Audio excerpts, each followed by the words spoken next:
آج ہی میری عدت ختم ہوئی تھی۔ سسرال والوں نے فیصلہ سنا دیا تھا۔ شوہر کے مرنے کے بعد میرا اس گھر پر کوئی حق نہیں ہے۔ اب جب کہ میرے بچے بھی نہیں تھے تو مجھے کوئی حق نہیں پہنچتا کہ میں یہاں پر مزید رکوں۔ میری ساس نے مجھے گھر سے جانے کے لیے کہہ دیا تھا، لیکن میں کہاں جاتی؟ آگے بھی تو میرا کوئی ٹھکانہ نہیں تھا۔ میں گھر سے 4 جوڑے لے کر نکلی تھی۔ میرے جہیز کا معمولی سا سامان تھا جو میری ساس نے یہ کہہ کر دینے سے انکار کر دیا تھا کہ تم نے بھی تو 4 سال تک میرے بیٹے کی کمائی کھائی ہے، اسے اولاد کی خوشی تک نہ دکھائی اور قبر کا منہ دکھا دیا۔ میں روتی ہوئی وہاں سے نکلی تھی۔ 4 جوڑے لے کر جب اپنے میکے میں پہنچی تو بھابھی نے تو سلام کا جواب تک دینا گوارا نہ کیا۔ بھائی بھی کچھ بدلا بدلا سا لگ رہا تھا۔ شاید انہیں امید نہیں تھی کہ میں عدت کے بعد یہاں واپس آ جاؤں گی، لیکن میں کہاں جاتی؟ کاش کوئی ایسا معجزہ ہو کہ میں بھی اپنے شوہر کے پاس چلی جاؤں۔ کم از کم دنیا والوں کی نفرت سے تو چھٹکارا مل جائے گا۔ پھر اس گھر میں رہتے ہوئے 3-4 دن ہی گزرے تھے جب اچانک بھابھی کہنے لگی، کب تک ہم تمہیں برداشت کرتے رہیں گے؟ اب تو تمہارا کہیں جانے کا کوئی آسرا نہیں۔ دیکھو گھر کے خرچے بہت ہیں اور تمہارے بھائی کی کمائی بہت کم، اس لیے بہتر ہوگا کہ تم خود ہاتھ پاؤں چلا کر اپنا گزارا کرو۔ میں ان کی بات اچھی طرح سمجھ گئی تھی۔ نرمی سے کہنے لگی، بھابھی آپ فکر نہ کریں، میں کوئی کام ڈھونڈتی ہوں۔ تو وہ کہنے لگی، ہاں ہاں کام وغیرہ ڈھونڈو تاکہ تمہارا ذہن بھی بٹے اور سوچوں سے بھی چھٹکارا مل جائے۔ دیکھو ہمارے محلے سے کئی لڑکیاں ہیں جو فیکٹری میں کام کاج کرنے جاتی ہیں، تم بھی کام کرو گی تو خوب پیسے آئیں گے، اچھا گزارا ہو جائے گا۔ میں جانتی تھی کہ وہ شروع سے ہی ایک لالچی عورت ہے۔ پیسوں کا لالچ انہیں اکسا رہا تھا کہ وہ مجھے بھی کام پر نکالیں تاکہ میں بھی 4 پیسے کما کر لا کر دوں، اور بھائی کو بھی اس بات پر کوئی اعتراض نہیں تھا۔ ان کے اپنے 4 بچے تھے۔ میں جانتی تھی کہ ان کے خرچے بہت زیادہ ہیں، لیکن ایک میری اکیلی کی 2 روٹیاں ان کے لیے بہت بھاری تھیں۔ پھر دوسرے دن میں نے محلے کی ایک لڑکی کو کہا کہ وہ مجھے بھی کام پر رکھوا دے۔ وہ مجھے اپنے ساتھ لے کر اس کارخانے میں چلی آئی تھی۔ کارخانے میں کام کرنے کا مجھے کوئی تجربہ نہیں تھا، میں بالکل اناڑی تھی۔ اسی لیے ٹھیکیدار نے مجھے ایسا کام بتایا جو سارا دن کھڑے رہنے کا تھا۔ میری حالت بری ہو گئی تھی، پاؤں بھی سوج گئے، لیکن میں نے محنت کرنا نہ چھوڑی۔ میں جانتی تھی کہ یہ کام کروں گی تو ہی بھابھی مجھے اپنے گھر میں جگہ دے گی۔ میرے برابر میں ہی ایک دوسری لڑکی کام کرتی تھی جس کا نام نازیہ تھا۔ وہ ایک دن مجھے کہنے لگی، دیکھو کبھی بھی تمہیں اوور ٹائم میں کوئی روکے تو رکنے کی ضرورت نہیں، کیونکہ کوئی بھی لڑکی اوور ٹائم میں رکنے کے لیے تیار نہیں ہوتی۔ میں اس کی بات سن کر حیران تھی۔ ایسا کیوں کہہ رہی ہو؟ کیا وجہ ہے اس بات کی؟ تبھی اس نے ادھر ادھر دیکھا اور دبے دبے لہجے میں مجھے کہنے لگی، بس کیا بتاؤں، اس کارخانے میں جن بھوتوں کا راج ہے۔ یقین کرو، رات کو جو لڑکے نائٹ شفٹ میں کام کرتے ہیں ان کی حالت بری ہو جاتی ہے۔ اکثر ہی لڑکیاں جو 9 بجے کے بعد یہاں سے نکلتی ہیں کہتی ہیں کہ جنات ان کا پیچھا کرتے ہیں۔ 1-2 لڑکیوں کے ساتھ ایسے معاملات پیش آ چکے ہیں۔ شاید وہ مجھے خوفزدہ کر رہی تھی، لیکن مجھے ایسی باتوں سے کیا خوف جبکہ دنیا نے مجھے اتنے زخم دیے تھے۔ اس دن بھی میں کام کر رہی تھی۔ شام کے 6 بجنے والے تھے، سب لڑکیوں کی چھٹی کا وقت ہو رہا تھا، لیکن اچانک ٹھیکیدار میرے پاس آیا۔ وہ مجھے کہنے لگا، دیکھو 2 لڑکیوں کو مجھے رکنا پڑے گا کیونکہ کام بہت زیادہ ہے، کل مال کا آرڈر پہنچانا ہے۔ کوئی بھی لڑکی جلدی سے رکنے پر تیار نہیں تھی۔ اس نے مجھے کہا تو میں انکار نہ کر سکی کیونکہ میری مجبوری بھی تھی اور میں یہاں پر کام کرنے والی ایک نئی لڑکی تھی۔ یوں آج کی رات میں رک گئی تھی۔ میرے علاوہ ایک عورت اور بھی تھی جو کام پر گئی ہوئی تھی۔ میں اکیلی کام کر رہی تھی کہ اچانک ہی میرے ذہن میں اسی لڑکی نازیہ کی باتیں گونجنے لگیں۔ ابھی تھوڑی دیر ہی گزری تھی کہ اچانک ایسا لگا جیسے کسی نے مجھے آواز دی ہو، یاسمین۔ میں نے پلٹ کر دیکھا، اس عورت کا میرے پیچھے نام و نشان بھی نہیں تھا۔ نہ جانے وہ کہاں چلی گئی تھی۔ میں گھبرا کر ادھر ادھر دیکھنے لگی کیونکہ میرے علاوہ یہاں کوئی بھی نہیں تھا۔ ایسے لگ رہا تھا جیسے میں یہاں تنہا ہوں۔ پھر میں دروازے سے باہر نکل کر جیسے ہی مڑنے لگی، اچانک ہی ایک روتے ہوئے بچے کی آواز نے مجھے خوفزدہ کر دیا۔ یہ آواز سیڑھیوں سے آ رہی تھی۔ شاید کوئی بچہ رو رہا ہے، لیکن بھلا اس کارخانے میں بچے کا کیا کام؟ یہی دیکھنے کے لیے جیسے ہی میں نے سیڑھیوں سے جھانک کر دیکھا تو میرے پیروں تلے سے زمین نکل گئی کیونکہ سامنے ایک چھوٹا سا بچہ موجود تھا۔ میرا نام یاسمین ہے۔ میں ایک 25 سال کی لڑکی تھی۔ 4 سال پہلے میری وحید سے شادی ہوئی تھی۔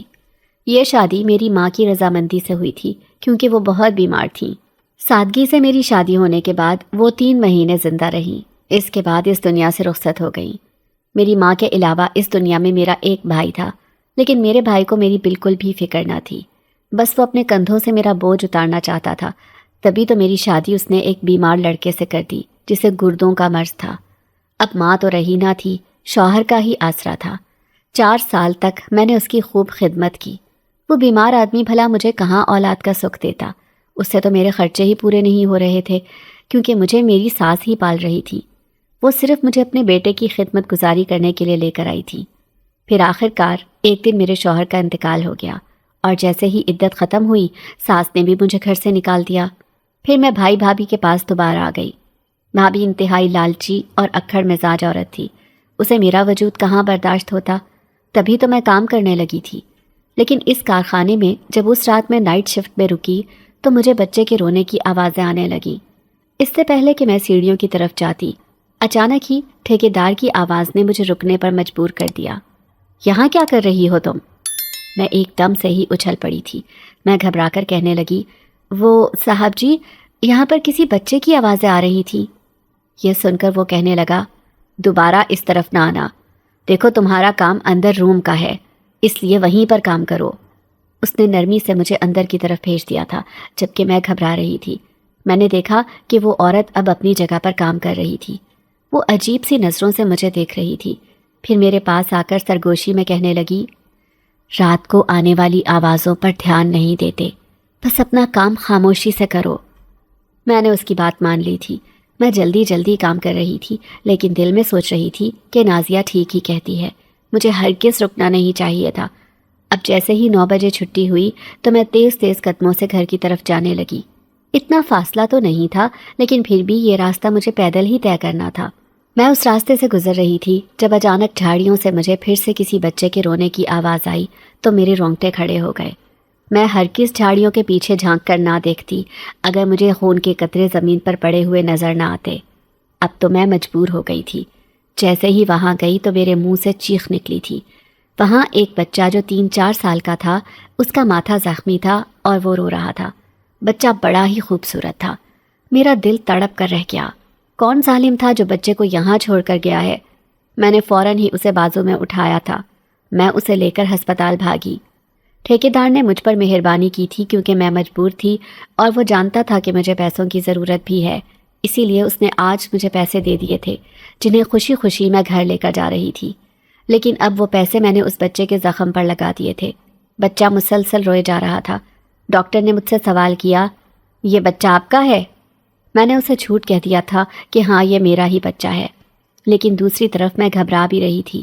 نہ جانے کس کا بچہ ہے، کون اسے جھاڑیوں کے پیچھے چھوڑ کر گیا ہے۔ اب میں نے اس خوبصورت سے بچے کو بازوؤں میں اٹھایا اور گھر چلی آئی تھی۔ بھابھی نے اس بچے کو دیکھ کر ہنگامہ کھڑا کر دیا، تمہاری تو کوئی اولاد نہیں تھی، یہ تم کس کا بچہ لے کر آئی ہو؟ میں بے چارگی سے کہنے لگی، بھابھی بچے کی حالت خراب ہے، دیکھو یہ زخمی ہے، یہ ٹھیک ہو جائے تو میں اس سے پوچھتی ہوں، نہ جانے کس کا بچہ ہے، کون ظالم اسے جھاڑیوں کے پیچھے پھینک گیا تھا۔ میں ابھی یہ باتیں کر ہی رہی تھی کہ اچانک بچے نے زور زور سے ہنسنا شروع کر دیا۔ یہ دیکھ کر بھابھی کی آنکھیں پھٹی کی پھٹی رہ گئی۔ اتنے بڑے زخم کے ساتھ کوئی بچہ ہنس کیسے سکتا ہے؟ میں ابھی حیرت سے اسے دیکھ رہی تھی۔ اچانک ہی وہ زور سے اچھلا اور سیڑھیوں سے چلتا ہوا اوپر چھت پر چلا گیا۔ اس بچے کی عجیب و غریب حرکت پر میں حیران رہ گئی۔ ویسے بھی رات کے 11 بج رہے تھے۔ ایسے میں بھابھی کو اس وقت شدید غصہ آ رہا تھا۔ وہ کہنے لگی، راستے میں تمہیں کوئی بھی بچہ ملے گا تم اسے اٹھا کر گھر لے آؤ گی۔ بھائی بھی آ گیا تھا۔ وہ دونوں بچے کے بارے میں سوال کر رہے تھے۔ میں جلدی سے چھت پر گئی کہ کہیں وہ خود کو زخمی نہ کر بیٹھے، لیکن میرے پیروں تلے سے زمین نکل گئی۔ بچہ بے ہوش چھت پر پڑا تھا۔ میں نے چیخ چیخ کر بھائی کو اوپر بلایا تھا۔ بھائی اسے نیچے لے کر آیا۔ پھر وہ پریشان سا ہو کر کہنے لگا، کس کا بچہ ہے یہ اور یہ بے ہوش کیوں ہوا ہے؟ میں خود بھی یہ نہیں جانتی تھی۔ بھابھی بڑبڑاتے ہوئے کہنے لگی، مجھے تو کوئی دوسرا معاملہ لگتا ہے۔ وہ بھائی سے سرگوشی میں نہ جانے کیا کہہ رہی تھی۔ پوری رات میں اس کے سرہانے بیٹھ کر جاگتی رہی۔ فجر میں گہری نیند سوئی تھی۔ پھر دوسری صبح بھابھی کہنے لگی، کام پر نہیں جانا کیا؟ میں نے بھابھی کے سامنے ہاتھ جوڑ دیا اور کہنے لگی، بھابھی آپ نے اس بچے کو کہیں نہیں بھیجنا، اس کا خیال رکھنا ہے۔ وہ بادل نخواستہ راضی ہو گئی تھی کیونکہ میں نے انہیں اپنی پوری کمائی دینے کا وعدہ کر لیا تھا۔ پھر میں کام پر تو آ گئی لیکن میرا دھیان اسی بچے پر تھا۔ جلدی سے چھٹی ہوئی تو گھر پہنچی۔ جیسے ہی میں نے بچے کے بارے میں پوچھا تو اچانک میرا دل دھک سے رہ گیا۔ جس کمرے میں بھابھی نے مجھے جگہ دی تھی اس کمرے کے دروازے بند تھے اور کوئی اندر سے زور زور سے دروازہ بجا رہا تھا۔ دروازہ کھولو، مجھے باہر جانا ہے، میں نے تعصب سے کہا۔ بھابھی، یہ آپ نے کیا کیا؟ آپ نے اس بچے کو کمرے میں قید کر دیا؟ اس معصوم سے آپ کو اتنی دشمنی ہو گئی؟ وہ سر پیٹتے ہوئے کہنے لگی، اس نے میرا ناک میں دم کر دیا ہے، ایسی عجیب و غریب حرکت کر رہا ہے، میرے بچے اس سے خوف کھانے لگے ہیں۔ اس بچے پر آسیب کا اثر ہے، کیا تمہیں یہ بات معلوم ہے؟ یہ سن کر میری حیرت کی انتہا نہ رہی۔ میں کہنے لگی، یہ آپ کیا کہہ رہی ہیں؟ کیوں اس پر الزام لگا رہی ہیں؟ تو وہ کہنے لگی، آج یہ مسلسل رو رہا تھا، تمہارا بھائی مولوی کو لے کر آیا، اس پر دم کیا، مولوی کہنے لگا اس بچے پر اثرات ہیں، جہاں سے لے کر آئے ہو وہیں پر چھوڑ دو۔ لیکن میں نے بھائی کی بات ماننے سے صاف انکار کر دیا تھا۔ میں کہنے لگی کہ میں اس بچے کو پالوں گی، آپ کو اس پر اعتراض نہیں ہونا چاہیے۔ اگر ایسا کوئی معاملہ ہے تو میں اس کا علاج کراؤں گی، جب تک اس کے سگے ماں باپ کا پتہ نہ چلے گا میں ہرگز اسے نہیں چھوڑوں گی۔ یوں وہ میرے پاس رہنے لگا۔ میں نے رات کو اسے اپنے پاس سلایا تھا، لیکن سچ میں ہی کچھ ایسا ہوا جس نے آدھی رات کو مجھے بری طرح سے خوفزدہ کر دیا۔ میرا بستر خالی تھا، باہر سے کسی کے ننھے ننھے قدموں کی آوازیں آ رہی تھیں۔ میں نے جیسے ہی دروازے سے جھانک کر دیکھا وہ پورے صحن میں چکر لگا رہا تھا۔ پھر میرا وجود خوف سے کانپنے لگا جب ایک عورت کو میں نے اس کے آس پاس بھاگتے ہوئے دیکھا۔ وہ اس عورت کو دیکھ کر خوش ہو رہا تھا۔ عورت کا وجود کبھی غائب ہو جاتا تو کبھی میری نگاہوں کے سامنے آ جاتا۔ اس عورت کا چہرہ واضح نہ تھا، لیکن اس کے پہنے ہوئے کالے رنگ کے کپڑوں نے مجھے خوف میں مبتلا کر دیا تھا۔ میں اسے آوازیں دینا چاہتی تھی لیکن میرے حلق سے آواز ہی نہ نکلی۔ میں جان گئی کہ بھائی بھابھی کی بات بالکل ٹھیک ہے۔ وہ بچہ ایک غیر فطری مخلوق کے ساتھ کھیل رہا تھا اور اسے دیکھ کر ہنس رہا تھا۔ پوری رات میں جاگتی رہی۔ تبھی اچانک چپکے سے دروازہ کھلا اور وہ اندر آ کر بستر پر لیٹ گیا۔ دوسرے دن میں کام پر چلی گئی، لیکن مجھے ڈر تھا کہ بھابھی اسے گھر سے نکال دے گی کیونکہ اسے اس بچے کا وجود گوارا نہ تھا۔ میں پریشان سی کھڑی تھی کہ اچانک ٹھیکیدار میرے پاس آ کر کھڑا ہوا۔ مجھے غور سے دیکھتے ہوئے کہنے لگا، باہر ایک بچہ کھڑا ہے، وہ کہہ رہا ہے کہ میں یاسمین کا بیٹا ہوں، مجھے اپنی ماں سے ملنا ہے۔ میں حیرت سے اچھل پڑی تھی۔ ٹھیکیدار کہنے لگا، تم نے تو کہا تھا کہ تمہارے بچے نہیں ہیں، پھر یہ بچہ کہاں سے آیا؟ میں شرمندہ سی ہو گئی تھی۔ ساری عورتیں مجھے دیکھ رہی تھیں، پھر بھی میں اس سے اجازت لے کر دروازے پر آئی تو حیران رہ گئی۔ وہ بچہ رو رہا تھا۔ جیسے ہی اس نے مجھے دیکھا تو اچانک وہ میرے گلے سے لگ گیا۔ سب کے سامنے مجھے ماں کہنے لگا۔ اب میں شرمندہ سی ہو گئی تھی، لیکن میں نے اسے اپنا بیٹا بنا لیا تھا، اسی لیے میں کسی وقت پر بھی اسے نہیں چھوڑوں گی۔ پھر اسی وقت میں اسے گھر لے گئی تھی۔ بھابھی، میں اسے اپنے ساتھ ہی رکھوں گی۔ بھابھی نے غصے سے مجھے دیکھا اور کہنے لگی، اچھا، اس بچے کو رکھ کر ہم اپنے سارے بچوں کو پاگل کر دیں؟ یہ بچہ تو ویسے ہی آسیب زدہ ہے، میں ہرگز اسے اپنے گھر میں برداشت نہیں کروں گی۔ وہ بھائی سے کہنے لگی کہ اپنی بہن کو سمجھا لو، وہ یہ گھر چھوڑ کر چلی جائے گی اگر اس نے اس بچے کو رکھا، ہم اسے اپنے گھر میں برداشت نہیں کریں گے۔ میں پریشان سی ہو گئی تھی، اکیلے بھی نہیں رہ سکتی تھی، جانتی تھی کہ یہ معاشرہ بڑا ہی گندا ہے، اور جبکہ یہ میرا سگا بیٹا بھی نہیں تھا۔ اگر کل کو اس کے والدین اسے لینے آ جاتے تو شاید بھائی بھابھی تو دوبارہ مجھے اپنے گھر میں جگہ نہیں دیں گے۔ پھر اس رات میں سوئی تو وہ میرے پاس ہی سو رہا تھا۔ اس کے چہرے پر بلا کی معصومیت تھی۔ وہ 4 سال کا بچہ تھا، لیکن اس کی حرکتیں ایسی تھیں جیسے وہ بہت بڑا ہو۔ میں بے فکری سے اسے اپنے پاس لٹا کر گہری نیند سو گئی تھی، لیکن اچانک آدھی رات کو پھر سے میں نے اسے غائب دیکھا۔ میں نے اسے پورے گھر میں تلاش کر لیا تھا، لیکن وہ کہیں بھی نہیں تھا۔ میں بری طرح پریشان ہو گئی تھی۔ اچانک میرے ذہن میں جھماکا سا ہوا، کہیں وہ عورت اسے اپنے ساتھ تو نہیں لے گئی جو اس رات صحن میں اس کے ساتھ کھیل رہی تھی۔ یہ سوچ کر میرے جسم میں خوف کی لہر دوڑ گئی اور رونگٹے کھڑے ہو گئے۔ میرا دل بے تحاشا دھڑکنے لگا تھا، جیسے کسی انجانے خطرے نے مجھے اپنے حصار میں لے لیا ہو۔ میرے دماغ میں یہی خیال تھا کہ بچہ کہیں قریب ہی ہوگا، کیونکہ میں اس کی خوشبو اپنے ارد گرد محسوس کر رہی تھی، گویا وہ مجھ سے زیادہ دور نہیں تھا۔ یہ خوشبو میرے دل کو تسلی دے رہی تھی، لیکن ساتھ ہی میرے اندر ایک عجیب سا خوف بھی پیدا کر رہی تھی۔ میں نے جلدی سے خود کو سنبھالا اور چپکے سے گلی میں نکل آئی، اس امید میں کہ وہ نظر آ جائے گا۔ میری نظریں اسے پاگلوں کی طرح ڈھونڈ رہی تھیں کہ اچانک مجھے وہ نظر آ گیا۔ وہ گلی کے دوسرے سرے پر اکیلا نہ جانے کہاں چلتا جا رہا تھا، جیسے اسے کسی چیز نے اپنی طرف کھینچ لیا ہو۔ میرا دل تیزی سے دھڑکنے لگا۔ میں نے بلند آواز میں اسے پکارنا شروع کیا، بیٹا کہاں جا رہے ہو؟ رکو! لیکن وہ میری آواز نہیں سن رہا تھا، یا شاید سننا ہی نہیں چاہتا تھا۔ اس کا رویہ عجیب تھا، گویا وہ کسی خواب کی کیفیت میں تھا، اور اس کی آنکھوں میں ایک عجیب سی چمک تھی۔ میں اس کے پیچھے تیزی سے چلنے لگی، پھر بھاگنے پر مجبور ہو گئی۔ جیسے ہی میں اس کے قریب پہنچتی وہ مزید دور ہو جاتا۔ میں نے کئی بار اسے پکڑنے کی کوشش کی، لیکن وہ بار بار میرے ہاتھوں سے پھسل جاتا، جیسے ہوا میں تحلیل ہو رہا ہو۔ میرا دل کانپ رہا تھا اور میرے قدم لڑکھڑا رہے تھے۔ میں بار بار پکار رہی تھی، رکو بیٹا، کہاں جا رہے ہو؟ لیکن وہ میری طرف دیکھنا تو دور، رکنے کا ارادہ بھی نہیں رکھتا تھا۔ تبھی اچانک سامنے سے ایک عورت نمودار ہوئی۔ اس کی موجودگی نے میرے دل میں مزید سوالات پیدا کر دیے۔ وہ عورت جو حلیے سے بہت پراسرار لگ رہی تھی، اپنے بازو کھول کر بچے کو اپنے پاس بلانے لگی۔ اس کے چہرے پر ایک ایسی مسکراہٹ تھی جسے دیکھ کر میرے دل کو عجیب سا احساس ہوا۔ بچہ جو ابھی تک میری آواز پر توجہ نہیں دے رہا تھا، فوراً اس عورت کی طرف دوڑ پڑا۔ اس کے چہرے پر خوشی کی ایک جھلک تھی، اور وہ مسکراتا ہوا اس عورت سے لپٹ گیا جیسے وہ اسے برسوں سے جانتا ہو۔ میں وہیں ساکت کھڑی رہ گئی۔ میرے قدم زمین میں جڑ سے گئے تھے، میرے ہاتھ خالی رہ گئے تھے، اور دل عجیب اداسی اور بے بسی سے بھر گیا تھا۔ میری نظریں اس معصوم بچے کے وجود پر جم کر رہ گئیں، جیسے وہ میرے دل کی گہرائیوں میں اتر چکا ہو۔ نہ جانے کیوں، لیکن اس کے ساتھ میرا رشتہ ایسا محسوس ہوتا تھا جیسے کسی اندیکھے دھاگے سے بندھا ہوا ہو۔ اس کی معصومیت، اس کا بے بس چہرہ اور وہ خاموشی جیسے میرے دل کو بار بار جھنجھوڑ رہی تھی۔ میرے آنسو اب بے اختیار بہنے لگے تھے۔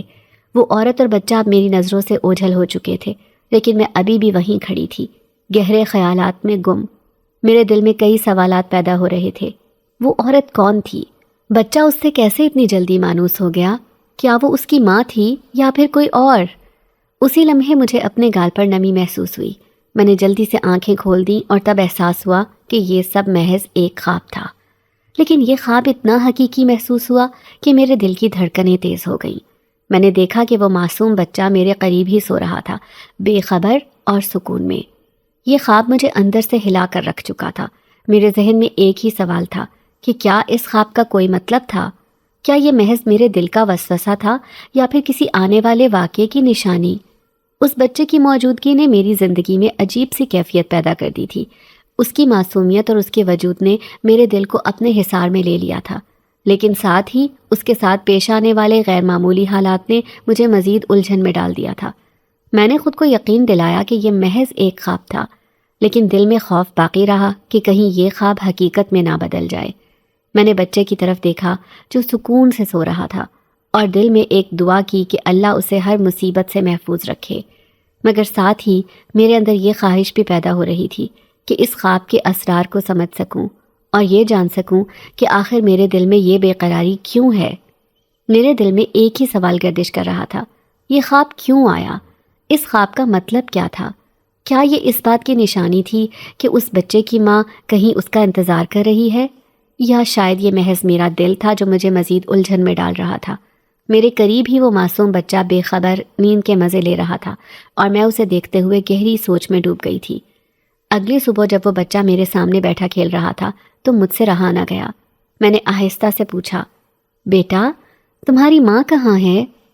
یہ سوال سن کر وہ اچانک رونے لگا۔ اس کا معصوم چہرہ آنسوؤں سے بھیگ گیا اور میں جیسے ٹوٹ سی گئی۔ میرے دل میں اس کی تکلیف محسوس ہو رہی تھی۔ میں نے اسے گلے لگا لیا اور اسے چپ کرانے کی کوشش کی، لیکن اس کے رونے کی آواز میرے دل میں ایک عجیب سی بے بسی کا احساس چھوڑ گئی۔ میری زندگی پہلے ہی مشکلات سے بھری ہوئی تھی، اور اب یہ بچہ میری ذمہ داری بن گیا تھا۔ لیکن میں کیا کرتی؟ میں اسے اکیلا گھر میں چھوڑ کر کام پر کیسے جاتی؟ اگر میں کام نہ کرتی تو ٹھیکیدار مجھے نکال دیتا، اور میرے پاس اپنے گھر کا خرچ چلانے کا کوئی اور ذریعہ نہیں تھا۔ مجبوراً میں نے اپنی بھابھی کی منت کی کہ وہ میری غیر موجودگی میں بچے کا خیال رکھیں اور اسے باہر نہ جانے دیں۔ وہ نہ چاہتے ہوئے بھی مان گئیں، اور میں دل پر بھاری پتھر رکھ کر کام پر چلی گئی۔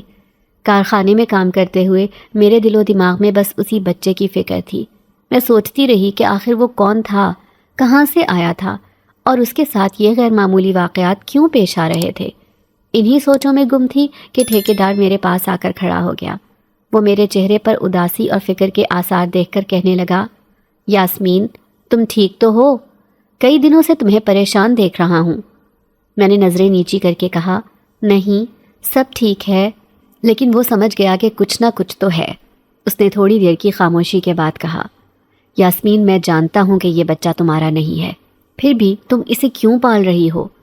یہ سن کر میری آنکھوں میں آنسو آ گئے اور میں نے ہچکچاتے ہوئے کہا، کیونکہ مجھے اس سے محبت ہو گئی ہے۔ ٹھیکیدار نے غور سے میری طرف دیکھا، جیسے میرے الفاظ کو سمجھنے کی کوشش کر رہا ہو۔ پھر اس نے ایک گہری سانس لی اور کہا، یاسمین میں تم سے ایک بات کہنا چاہ رہا تھا لیکن ہمت نہیں کر پا رہا تھا۔ اس کی یہ بات سن کر میں چونک گئی۔ وہ رک کر دوبارہ بولا، میری بیوی کے انتقال کے بعد میرا گھر اجڑ گیا تھا۔ میں نے دوبارہ شادی کا سوچا بھی نہیں تھا، لیکن تم ایک سمجھدار اور نیک لڑکی لگتی ہو۔ تمہارے اندر وہ چیز ہے جو مجھے ہمیشہ سے چاہیے تھی۔ میں تم سے شادی کرنا چاہتا ہوں۔ کیا تم میری بات ماننے کو تیار ہو؟ اس کی بات سن کر میرے پاؤں تلے سے زمین نکل گئی۔ میں حیران رہ گئی کہ ایسا امیر اور اچھے مزاج کا انسان، جس کی طرف کئی لڑکیاں شادی کے لیے دیکھتی تھیں، اس نے مجھے کیوں چنا؟ میرے دل میں الجھن تھی، لیکن میں نے اپنی گھبراہٹ چھپاتے ہوئے سنجیدگی سے کہا، یہ فیصلہ تو میرے بھائی اور بھابھی کے ہاتھ میں ہے۔ آپ رشتہ بھجوا دیں، وہ جو فیصلہ کریں گے وہی میرا جواب ہوگا۔ ٹھیکیدار نے میری بات مان لی اور میرے بھائی کے پاس رشتہ بھجوا دیا۔ بھائی اور بھابھی تو جیسے میری ذمہ داری اتارنے کا موقع ڈھونڈ رہے تھے۔ انہوں نے فوراً ہاں کر دی، لیکن میں نے ایک شرط رکھی تھی کہ یہ بچہ میرے ساتھ رہے گا، میں ورنہ شادی نہیں کروں گی۔ ٹھیکیدار نے خوشی خوشی یہ شرط مان لی اور یوں ہماری شادی سادگی سے ہو گئی۔ میرے لیے یہ نکاح محض ایک بندھن نہیں تھا، بلکہ میری زندگی کی نئی شروعات تھی۔ میرا دل خوش تھا کہ اللہ نے میرے لیے آسانی پیدا کر دی تھی۔ مجھے ایک نیک شوہر، ایک محفوظ گھر اور اس معصوم بچے کی ذمہ داری مل گئی تھی، جسے میں نے دل و جان سے اپنانے کا فیصلہ کیا تھا۔ لیکن میرے دل میں اب بھی کہیں نہ کہیں یہ سوال باقی تھا کہ اس بچے کا ماضی کیا ہے اور اس کے ساتھ یہ سب کچھ کیوں ہو رہا ہے۔ یہ سوالات تو شاید اب میری زندگی کا حصہ بن چکے تھے۔ اب میں اس کے گھر آ گئی تھی۔ اسے میرے بچے کو پالنے پر کوئی اعتراض نہیں تھا، لیکن جب سہاگ رات تھی وہ میرے پاس آ گیا اور نہ جانے کی ضد کرنے لگا، تو میں نے دیکھا کہ اس کے چہرے پر تھوڑا سا غصہ تھا، لیکن پھر بھی اس نے نرمی دکھائی اور خود باہر چلا گیا۔ اب وہ بچہ مجھ سے لپٹ کر سو گیا تھا۔ رات کو میں تھکی ہاری گہری نیند میں چلی گئی تو میں نے دیکھا کہ وہ بچہ کسی سے باتیں کر رہا تھا۔ وہ خود بخود بول رہا تھا۔ میں نے نیم غنودگی کی کیفیت میں دیکھا۔ اچانک ہی ایک پرچھائی نمودار ہوئی تھی۔ میری حالت جیسے جامد ہو گئی۔ میں نے گھبراہٹ میں جھٹکے سے آنکھیں کھولی، لیکن اس وقت تک وہ پرچھائی غائب ہو چکی تھی۔ میرے دل کی دھڑکن تیز ہو گئی تھی اور خوف کی ایک عجیب لہر میرے پورے وجود میں سرایت کر گئی۔ میں نے غصے اور حیرت سے بچے کی طرف دیکھا جو اب خاموش کھڑا تھا۔ میری زبان سے بے اختیار نکلا، ابھی تم کس سے بات کر رہے تھے؟ سچ بتاؤ۔ بچے نے خوفزدہ نظروں سے میری طرف دیکھا اور لرزتی ہوئی آواز میں کہا، وہی جو مجھے جھاڑیوں سے اٹھا کر لائی تھی۔ اس کی بات سن کر میرے دل میں ایک اور دھچکا لگا۔ میں نے کہا، تم کیا کہہ رہے ہو؟ وہ تو میں تھی، تمہیں میری گود میں رکھا گیا تھا۔ بچے نے نفی میں سر ہلایا اور اشارہ کرتے ہوئے بولا، نہیں، وہ کوئی اور تھی، تم نہیں تھی وہ۔ اس کے الفاظ میرے ذہن میں گونجنے لگے۔ میں الجھن میں مبتلا ہو گئی۔ یہ سب کچھ میری سمجھ سے باہر تھا۔ دل ہی دل میں سوچنے لگی، یہ بچہ جھوٹ تو نہیں بول رہا، لیکن اگر یہ سچ کہہ رہا ہے تو پھر وہ کون ہو سکتی تھی؟ میری بے قراری بڑھتی جا رہی تھی۔ میں نے اپنے شوہر سے اس بارے میں بات کرنے کا فیصلہ کیا۔ شام کو جب وہ کام سے واپس آیا تو میں نے سارا واقعہ اسے سنایا۔ وہ خاموشی سے سنتا رہا اور پھر گہری سانس لیتے ہوئے بولا، یہ بات واقعی عجیب ہے، لیکن ہمیں پریشان ہونے کی ضرورت نہیں ہے۔ میرا مشورہ یہ ہے کہ ہم اسے کسی نیک مولوی کے پاس لے کر جائیں، شاید وہ کوئی رہنمائی کر سکے۔ میں نے اس کی بات مان لی کیونکہ وہ میرا شوہر تھا اور میری پریشانی کو سمجھتا تھا۔ شادی کے بعد وہ میری ہر بات کو بڑی سنجیدگی سے لیتا تھا اور میں اس کے ساتھ خود کو محفوظ محسوس کرتی تھی۔ شادی کے ایک ہفتے بعد ہم دونوں بچے کو لے کر قریبی مولوی صاحب کے پاس پہنچ گئے۔ جیسے ہی ہم مولوی صاحب کے حجرے میں داخل ہوئے، بچہ اچانک رونے لگا۔ اس کی چیخیں سن کر میرا دل کانپ اٹھا۔ میں نے اسے گود میں لے کر تسلی دینے کی کوشش کی، لیکن اس کا رونا بند نہ ہوا۔ مولوی صاحب نے ہمیں اطمینان دلایا اور کہا، پریشان ہونے کی ضرورت نہیں ہے، یہ بچہ کسی برے سائے کے زیر اثر نہیں ہے، بلکہ اس کے ساتھ ایک نیک جن زادی ہے جو اس کا بہت خیال رکھتی ہے۔ یہ معاملہ غیر معمولی ضرور ہے، لیکن خطرناک نہیں ہے۔ مولوی صاحب کی باتوں نے مجھے حیرت میں ڈال دیا۔ میں نے ڈرتے ڈرتے سوال کیا، مولوی صاحب، آخر یہ جنزادی کیوں اس بچے کے ساتھ ہے اور اس کے اپنے ماں باپ کہاں ہیں؟ مولوی صاحب نے جواب دیا، یہ بات ابھی واضح نہیں ہے، لیکن میں اس معاملے کو مزید جانچوں گا۔ جو بھی حقیقت ہے وہ جلد تمہارے سامنے آ جائے گی۔ فی الحال تم اس بچے کو اپنے پاس رکھو۔ ماں بن کر تم نے جو قربانی دی ہے وہ قابل تعریف ہے۔ میں نے مولوی صاحب کا شکریہ ادا کیا اور تسلی کے ساتھ بچے کو لے کر گھر واپس آ گئی۔ اب میرا دل کچھ حد تک مطمئن تھا، لیکن سوالات پھر بھی میرے ذہن میں گردش کر رہے تھے۔ میرے شوہر کی محبت اور خیال رکھنے والے رویے نے میری زندگی میں سکون بھر دیا تھا۔ ایسا لگ رہا تھا کہ میرے ماضی کی تلخیوں کا ازالہ ہو رہا ہے۔ جو 4 سال میں نے ایک بیمار اور سخت مزاج شوہر کے ساتھ گزارے تھے، وہ اب ایک خواب بن چکے تھے۔ وہ شوہر اب دنیا میں نہیں رہا تھا، لیکن ان مشکل دنوں کی یادیں میرے دل پر نقش تھیں۔ اب میری زندگی بدل چکی تھی۔ مجھے ایک محبت کرنے والا شوہر ملا تھا، اور اولاد کی صورت میں یہ بچہ بھی میری زندگی میں خوشیوں کا باعث بن گیا تھا۔ لیکن یہ خوشیوں کے لمحات زیادہ دیر تک برقرار نہ رہے۔ 3-4 دن کے بعد میں نے مولوی صاحب کے پاس دوبارہ جانے کا فیصلہ کیا تاکہ مزید حقیقت جان سکوں۔ اس بار مولوی صاحب نے مسکراتے ہوئے کہا، میں نے اس معاملے کے کچھ پہلو جانچ لیے ہیں۔ وہ جنزادی جس کا ذکر میں نے پہلے کیا تھا بہت نیک ہے۔ وہ اس بچے کی حفاظت کر رہی ہے اور اس کے ساتھ ہمیشہ رہتی ہے۔ لیکن جو بات اہم ہے وہ یہ ہے کہ یہ بچہ کسی انسانی ماں کے پاس سے جھاڑیوں میں چھوڑا گیا تھا۔ وہ عورت شدید پریشانی میں مبتلا تھی، اور شاید اسی وجہ سے اس نے یہ قدم اٹھایا تھا۔ مولوی صاحب کی باتوں نے میرے ذہن میں مزید سوالات کھڑے کر دیے۔ آخر وہ عورت کون تھی؟ وہ کیوں اس بچے کو چھوڑ گئی؟ کیا وہ کبھی واپس آئے گی؟ میری الجھن بڑھتی جا رہی تھی، اور میں یہ سمجھنے سے قاصر تھی کہ آخر یہ سب کچھ میری زندگی میں کیوں ہو رہا ہے۔ لیکن ایک بات طے تھی کہ اس بچے کی حفاظت اب میری اولین ذمہ داری تھی، اور میں کسی بھی قیمت پر اسے خود سے جدا نہیں ہونے دوں گی۔ ایسے لگ رہا تھا کہ کسی نے اسے ایسا کرنے کے لیے کہا تھا۔ ہو سکتا ہے کہ وہ اس کی سگی ماں ہی ہو۔ میں حیران تھی کہ کوئی سگی ماں ایسا کیسے کر سکتی ہے۔ بچے کو وہ جنزادی دکھائی دیتی تھی، اس لیے وہ اس کے ساتھ کھیلتا تھا، اس کے ساتھ ہنستا مسکراتا تھا، لیکن شاید اسے میرے ساتھ کی ضرورت تھی۔ اب میں مطمئن ہو گئی تھی کہ میرے بچے کی دیکھ بھال کے لیے ایک نہیں بلکہ 2 مائیں موجود ہیں۔ میں اپنے دل میں یہ سکون محسوس کرتی تھی کہ وہ جنزادی جو ہمیشہ میرے بچے کے ساتھ رہتی تھی، وہ اسے اپنی اولاد کی طرح سمجھتی تھی اور ہر خطرے سے محفوظ رکھتی تھی۔ لیکن میرا دل خدا کے شکر سے لبریز تھا۔ پر زندگی کب ایک جیسی رہتی ہے؟ ایک دن ایسا واقعہ ہوا جس نے میرے دل کو ہلا کر رکھ دیا۔ میں حسب معمول کچن میں کھڑی سبزی کاٹ رہی تھی۔ میرا بچہ میرے قریب ہی فرش پر بیٹھا کھیل رہا تھا، اور اس کے کہے میرے تھکن کو دور کر رہے تھے۔ اچانک دروازے کی طرف سے آہٹ ہوئی اور ایک نقاب پوش لڑکی اندر داخل ہوئی۔ میں اس کی غیر متوقع آمد پر چونک گئی اور جلدی سے کام چھوڑ کر سیدھی ہو گئی۔ وہ لڑکی خاموشی سے آ کر میرے سامنے بیٹھ گئی۔ اس کی موجودگی میں کچھ عجیب سا خوف تھا، جیسے کوئی انجان خطرہ میرے قریب آ گیا ہو۔ میں نے تھوڑا جھجکتے ہوئے اس سے پوچھا، کون ہو تم اور بغیر اجازت اندر کیوں آئی ہو؟ اس نے میری بات کا جواب دینے کے بجائے اپنے نقاب کو ہٹایا، اور جو میں نے دیکھا اس پر میرے ہوش اڑ گئے۔ میرے پیروں تلے سے زمین نکل گئی۔ وہ لڑکی بالکل میرے بچے کی ہم شکل لگ رہی تھی۔ اس کی آنکھیں، اس کا چہرہ، سب کچھ میرے بچے جیسا تھا۔ مجھے ایسا لگا جیسے وہ میری آنکھوں کے سامنے اس کی ماں کی تصویر کھینچ رہی ہو۔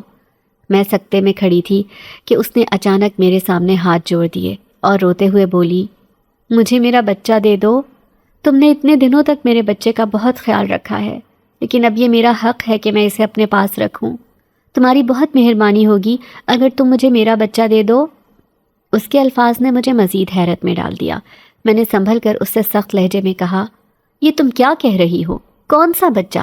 یہ بچہ تو اتنے دنوں سے میرے پاس ہے، اور میں اسے کہیں نہیں جانے دوں گی۔ یہ مجھے جھاڑیوں کے پاس زخمی حالت میں ملا تھا، اور اگر تم واقعی اس کی سگی ماں ہو تو تم نے اسے اس حال میں کیوں چھوڑ دیا؟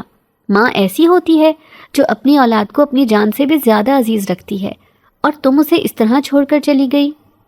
میری باتوں کا جواب دیتے ہوئے اس نے اپنے آنسو صاف کیے اور دھیمی آواز میں کہا، یہ میری مجبوری تھی، تم نہیں سمجھ سکتی کہ میں کن حالات سے گزری ہوں۔ دراصل مجھے میرے پہلے شوہر نے طلاق دے دی تھی۔ اس وقت میری حالت ایسی تھی کہ میرے پاس نہ کوئی سہارا تھا اور نہ ہی کوئی مدد کرنے والا۔ یہ بچہ میرا تھا، لیکن میں اس کی حفاظت کرنے کے قابل نہیں تھی، اسی لیے مجھے اسے چھوڑنا پڑا۔ میری مجبوری تھی، لیکن میں نے ہر لمحہ اس کی یاد میں تڑپتے ہوئے گزارا ہے۔ اس کی باتیں سن کر میرا دل جیسے پتھر کا ہو گیا۔ ایک طرف میں اس کے درد کو محسوس کر رہی تھی اور دوسری طرف میرے دل میں اپنے بچے کو کھونے کا خوف سر اٹھا رہا تھا۔ میں نے اسے سخت لہجے میں کہا، یہ بچہ اب میرا ہے، میں نے اس کی ہر تکلیف کو دیکھا ہے، اسے اپنی گود میں سنبھالا ہے اور اس کی ہر ضرورت کو پورا کیا ہے۔ تم کہتی ہو کہ یہ تمہارا بچہ ہے، لیکن ماں وہی ہوتی ہے جو اپنی اولاد کے ساتھ کھڑی رہے، چاہے حالات کیسے بھی ہوں۔ وہ لڑکی خاموش ہو گئی۔ اس کی آنکھوں میں بے بسی تھی اور میرا دل اندر سے ٹوٹ رہا تھا، لیکن میں جانتی تھی کہ میں اپنے بچے کو اس کے حوالے نہیں کر سکتی۔ یہ بچہ میرا تھا، میری زندگی کا حصہ تھا، اور میں اسے کسی قیمت پر کھونے کو تیار نہیں تھی۔ پہلے شوہر کے ساتھ میرا رشتہ محبت کی بنیاد پر شروع ہوا تھا، لیکن وہ محبت صرف میرے دل کی تھی۔ مجھے یقین تھا کہ میں نے اپنی زندگی کا بہترین فیصلہ کیا ہے، لیکن وقت نے ثابت کیا کہ میرا فیصلہ غلط تھا۔ اس نے مجھ سے وعدے تو بہت کیے، لیکن ان وعدوں کی حقیقت تب سامنے آئی جب میں نے خود کو اس کے دھوکے کے جال میں پھنسا پایا۔ وہ نہ صرف جھوٹا نکلا، بلکہ ایسا شخص بھی تھا جو اپنی ذمہ داریوں سے فرار چاہتا تھا۔ جب میں اس کے ظلم و ستم اور بے وفائی کے باوجود اپنے بچے کو لے کر گھر واپس آئی تو مجھے امید تھی کہ میرے اپنے لوگ میرا ساتھ دیں گے، لیکن میری امیدیں ٹوٹ گئیں۔ میکے والوں نے میری طرف اس طرح دیکھا جیسے میں نے کوئی ناقابل معافی گناہ کر دیا ہو۔ ان کے لیے میری عزت سے زیادہ معاشرے کی باتوں کی اہمیت تھی۔ میری ماں خاموش تھی اور میرے بھائیوں کی آنکھوں میں غصے کے شعلے تھے۔ سب نے ایک ہی بات کہی، یہ بچہ ناجائز ہے، اسے وہیں چھوڑ کر آؤ جہاں سے لائی ہو۔ ان الفاظ نے میرے دل کو ٹکڑے ٹکڑے کر دیا۔ میں سوچ میں پڑ گئی کہ آخر میرا قصور کیا تھا؟ کیا ماں بننے کا حق صرف مرد کے فیصلے کا محتاج ہے؟ کیا میری محبت اور قربانی کی کوئی قدر نہیں تھی؟ مگر اس وقت میرے پاس نہ کوئی جواب تھا اور نہ ہی کوئی راستہ۔ میرے پاس کوئی اور جگہ نہ تھی جہاں میں اپنے بچے کو لے کر جا سکتی، اسی لیے میں بے بسی کے عالم میں اپنے پہلے شوہر کے گھر گئی۔ شاید وہ اسے قبول کر لے، لیکن وہاں پہنچ کر مجھے مزید ذلت کا سامنا کرنا پڑا۔ اس کے گھر والوں نے بچے کو رکھنے سے صاف انکار کر دیا اور مجھے دھتکار دیا۔ میرا سابقہ شوہر جو پہلے ہی بڑا ظالم تھا، بچے کو دیکھ کر غصے میں پاگل ہو گیا۔ وہ اسے مارنے لگا۔ میں بے بسی سے چیختی رہی، روکتی رہی، مگر وہ نہ رکا۔ بچہ زخمی ہو گیا تھا اور میں بے بسی کی انتہا پر تھی۔ میرے دل میں خوف اور درد کی ایک لہر اٹھی تھی۔ میں نہیں جانتی تھی کہ میں کہاں جاؤں، کس سے مدد مانگوں۔ میرے پاس نہ کوئی سہارا تھا اور نہ کوئی راستہ۔ اب میکے واپس جانا بھی ممکن نہیں تھا، کیونکہ میرے بھائی نے میرے نکاح کا انتظام کروا رکھا تھا۔ اسی دن میرا نکاح طے تھا، اور میں جانتی تھی کہ اگر میں بچے کے ساتھ واپس گئی تو نہ صرف نکاح ختم ہو جائے گا بلکہ مجھے اور بھی ذلت سہنی پڑے گی۔ اس وقت میرے دل و دماغ میں اندھیرا چھا گیا تھا۔ میری حالت ایسی تھی کہ نہ تو میں زندہ لوگوں میں شمار ہو سکتی تھی اور نہ ہی مردوں میں۔ میں نے اپنے بچے کو بچانے کے لیے ایک انتہائی تکلیف دہ فیصلہ کیا۔ میں نے ایک اجنبی آدمی سے کہا کہ وہ اس بچے کو یتیم خانے میں چھوڑ دے۔ میرے دل پر یہ بوجھ تھا کہ میں اپنی اولاد کو خود سے جدا کر رہی ہوں، لیکن میرے پاس اور کوئی راستہ نہیں تھا۔ مگر میری قسمت کی ستم ظریفی یہ تھی کہ وہ شخص جس سے میں نے بچے کو حوالے کیا تھا وہ بھی بے حس نکلا۔ اس نے اسے یتیم خانے میں پہنچانے کے بجائے جھاڑیوں کے پاس زخمی حالت میں چھوڑ دیا۔ جب مجھے یہ بات معلوم ہوئی تو ایسا لگا جیسے میری دنیا ختم ہو گئی ہو۔ میرا دل تڑپ اٹھا اور میں پاگلوں کی طرح ہر جگہ اپنے بچے کو ڈھونڈنے لگی۔ میری جسمانی اور ذہنی حالت اتنی خراب ہو گئی تھی کہ میں نہ زندہ لوگوں میں شمار ہو سکتی تھی اور نہ ہی مردوں میں۔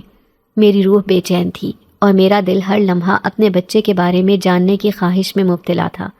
میرے دل میں یہ سوال بار بار اٹھ رہا تھا کہ کیا وہ زندہ ہوگا؟ کیا اسے کسی نے بچایا ہوگا؟ کیا وہ محفوظ ہوگا؟ یہ سوالات میرے دل کو چین نہیں لینے دیتے تھے، اور میں ہر لمحہ یہ دعا کرتی تھی کہ خدا میری تڑپ کو دیکھ کر میرے بچے کو کسی محفوظ جگہ پر پہنچا دے۔ میری زندگی کا ہر دن ایک امتحان بن گیا تھا۔ میں نے لوگوں کے طعنے سنے، اپنی عزت کا سودا ہوتے دیکھا اور اپنی خوشیوں کو خاک میں ملتے محسوس کیا، لیکن ایک ماں کے دل کی تڑپ ختم نہ ہو سکی۔ یہ تڑپ اور بے قراری مجھے دن رات جلاتی رہی۔ اور میں ہر حال میں اپنے بچے کے بارے میں معلوم کرنے کی کوشش میں لگی رہی۔ میرے دل میں ایک ہی دعا تھی کہ خدا میری آزمائش کو ختم کرے اور میرے بچے کو محفوظ رکھے۔ پھر ایک دن میرے دروازے پر ایک اجنبی عورت آئی جس کے چہرے پر عجیب سکون اور آنکھوں میں ایک خاص قسم کی شفقت تھی۔ اس نے دھیرے دھیرے میرے دل میں موجود اضطراب کو محسوس کرتے ہوئے کہا، تمہارا بچہ ایک لڑکی بہت محبت سے پال رہی ہے اور وہ بالکل محفوظ ہے۔ یہ سن کر میری خوشی کی انتہا نہ رہی۔ میری آنکھوں سے آنسو بہنے لگے اور میں نے بے اختیار آسمان کی طرف دیکھ کر خدا کا شکر ادا کیا۔ یہ خبر میرے دل کے لیے کسی زندگی کی نوید سے کم نہ تھی، لیکن ساتھ ہی میرے دل میں ایک سوال بھی تھا، وہ لڑکی کون تھی اور میرا بچہ اس کے پاس کیسے پہنچا؟ جب میں نے اس عورت سے مزید سوالات کیے تو اس نے صرف اتنا ہی کہا کہ تمہیں فکر کرنے کی ضرورت نہیں، تمہارا بچہ محبت اور حفاظت کے حصار میں ہے۔ یہ کہہ کر وہ عورت چلی گئی، مگر اس کے الفاظ میرے دل کو سکون دے گئے۔ میں نے سوچا کہ خدا نے میرے بچے کی حفاظت کے لیے شاید کسی فرشتے کو بھیجا ہے۔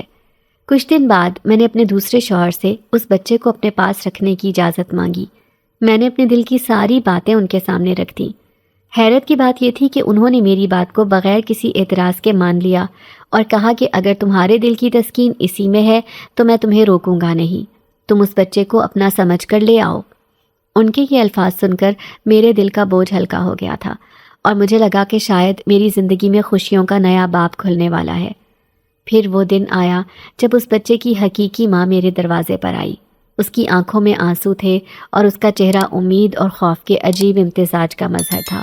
وہ میرے سامنے آ کر کھڑی ہوئی اور کانپتی آواز میں بولی، یہ بچہ مجھے دے دو، یہ صرف میرا ہے، میں اسے تم سے جدا کرنے نہیں آئی بلکہ اسے واپس لینے آئی ہوں۔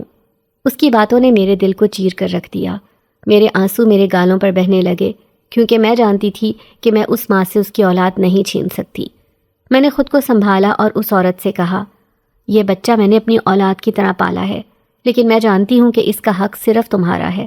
میں اسے تمہارے حوالے کرنے کے لیے تیار ہوں، مگر ایک بات تمہیں بتانا چاہتی ہوں۔ جو عورت تمہارے پاس آئی تھی وہ کوئی انسان نہیں تھی، وہ جن زادی تھی جو اس کی حفاظت کر رہی تھی۔ وہ اس کے ساتھ ہمیشہ رہے گی اور اسے کسی بھی خطرے سے بچائے گی۔ یہ سن کر وہ حیرت میں پڑ گئی اور اس کی آنکھوں میں شکر گزاری کے آنسو تیرنے لگے۔ اس نے میرا شکریہ ادا کیا اور وعدہ کیا کہ وہ اس بچے کو مجھ سے ملوانے کے لیے لاتی رہے گی۔ وہ بچہ تو چلا گیا، لیکن میرے دل میں ایک عجیب سا خالی پن رہ گیا۔ میرے گھر کی رونق، میرے دل کا سکون، سب اس بچے کے ساتھ ہی چلا گیا۔ میں دن رات اس کے لمس اور اس کی معصوم مسکراہٹ کو یاد کرتی۔ میرے دن بے رنگ ہو گئے تھے اور راتیں کسی نہ ختم ہونے والے اندھیرے کی طرح لگنے لگی تھیں۔ لیکن خدا کو شاید میری بے قراری اور تڑپ پسند آ گئی۔ ایک دن ایسا آیا جب میرے شوہر نے مجھے خوشخبری سنائی کہ میں ماں بننے والی ہوں۔ یہ سن کر میرے دل کی دھڑکنیں تیز ہو گئیں اور میرا گھر دوبارہ خوشیوں سے بھر گیا۔ میرے شوہر کی خوشی دیکھنے والی تھی، وہ میرے ہر خواب کو پورا کرنے کے لیے تیار تھے اور میں خود کو دنیا کی خوش نصیب ترین عورت محسوس کرنے لگی۔ اب مجھے یقین ہو چلا تھا کہ میرے سونے آنگن میں بھی بچوں کی کلکاریاں گونجنے والی ہیں۔ میرے دل میں یہ خیال بار بار آتا کہ شاید وہ جنزادی جو ہمیشہ ہمارے ساتھ رہی، اس نے میری دعاؤں کو قبول کروا دیا۔ مجھے ایسے لگتا تھا جیسے اس بچے کے ذریعے خدا نے مجھے ماں بننے کا تجربہ دیا اور اب میری دعاؤں کا حقیقی جواب آنے والا ہے۔ یہ سوچ کر میرے دل میں سکون آتا اور میں اپنے آنے والے بچے کے لیے خواب بننے لگتی جو میرے ادھورے دل کو مکمل کرنے والا تھا۔ مجھے ماں بننے کی خوشخبری ملی تھی اور یہ خبر میرے دل کے لیے کسی نعمت سے کم نہیں تھی۔ ہر لمحہ میں اپنے ہونے والے بچے کی خوشبو کو محسوس کرتی، اس کے ننھے ہاتھوں کو چھونے کی تمنا کرتی اور اس کے معصوم چہرے کا تصور کر کے دل ہی دل میں خدا کا شکر ادا کرتی۔ لیکن جب میں نے یہ خوشخبری اپنے شوہر کو سنائی تو ان کی آنکھوں میں خوشی کے بجائے ایک عجیب سی الجھن دکھائی دی۔ ان کے چہرے پر خوف کی پرچھائیاں تھیں اور ان کا پہلا جملہ میرے دل کو دہلا گیا، ہمیں اس بچے کو دنیا کی ہر برائی اور اس جنزادی کے سائے سے بچانا ہوگا۔ میں حیرت سے ان کی بات سن رہی تھی، میری خوشی جیسے ایک لمحے میں ساکت ہو گئی۔ میں نے ان سے پوچھا، آپ ایسا کیوں سوچتے ہیں؟ وہ جنزادی تو بہت نیک دل تھی، اس نے ہمیشہ اس بچے کا خیال رکھا، اسے پیار دیا اور کسی نقصان کے بجائے ہمیشہ اس کی حفاظت کی۔ مگر میرے شوہر کا خوف ان کے دل پر غالب تھا۔ وہ بار بار ماضی کی باتوں کا حوالہ دیتے اور کہتے کہ جنات کی دنیا انسانوں سے مختلف ہے اور ہمیں نہیں معلوم کہ ان کی نیت کیا ہو سکتی ہے۔ میں انہیں کیسے سمجھاتی کہ میرے دل میں اس جنزادی کے لیے کسی خوف کے بجائے بے حد رحم تھا۔ جب میں نے اس بچے کو زخمی حالت میں دیکھا تھا تو ایسا لگا جیسے میری اپنی روح زخمی ہو گئی ہو اور اس کی تکلیف میرے دل کو چیر رہی تھی، اور میں نے اس کی مدد کے لیے ہر ممکن کوشش کی تھی۔ شاید اسی جذبے کو دیکھ کر خدا نے مجھے ماں بننے کی خوشی سے نوازا تھا۔ میری خواہش تھی کہ میں دوبارہ اس جنزادی سے ملوں، اس کے زخموں کا حال پوچھوں اور اس کے دل کا بوجھ ہلکا کرنے کی کوشش کروں، لیکن شوہر کی سختی اور ان کے دل میں بیٹھا خوف مجھے اس سے ملنے سے روک رہا تھا۔ میں نے دل ہی دل میں فیصلہ کر لیا تھا کہ جیسے ہی میرا بچہ اس دنیا میں آئے گا میں اس جنزادی سے ضرور ملوں گی۔ میں چاہتی تھی کہ وہ میرے بچے کو دیکھے، اسے اپنی دعائیں دے اور یہ جان لے کہ دنیا میں ابھی بھی کچھ رشتے ایسے ہیں جو خالص محبت اور خلوص پر مبنی ہے۔ لیکن میرے دل میں ایک خوف بھی تھا، کیا میرا شوہر کبھی میری اس خواہش کو سمجھ پائے گا؟ کیا وہ یہ مان پائیں گے کہ محبت اور رحم ہر خوف سے زیادہ طاقتور ہوتے ہیں؟ میں نے اپنے اندر یہ عزم پیدا کیا کہ میں ان کے دل کا خوف دور کروں گی اور اس جنزادی کے ساتھ ہونے والے ہر واقعے کو ایسے بیان کروں گی کہ وہ سمجھ سکیں کہ وہ جنزادی ہمارے لیے خطرہ نہیں بلکہ ہمارے خاندان کے لیے ایک دعائیہ وجود تھی۔ میری زندگی کا یہ وقت عجیب کشمکش میں گزر رہا تھا۔ ایک طرف ماں بننے کی خوشی تھی اور دوسری طرف شوہر کی الجھنیں، مگر میں جانتی تھی کہ خدا نے میرے دل کو جو نرم مزاجی دے دی ہے وہی میرے ہر خوف اور ہر الجھن کو ختم کرنے کا وسیلہ بنے گی۔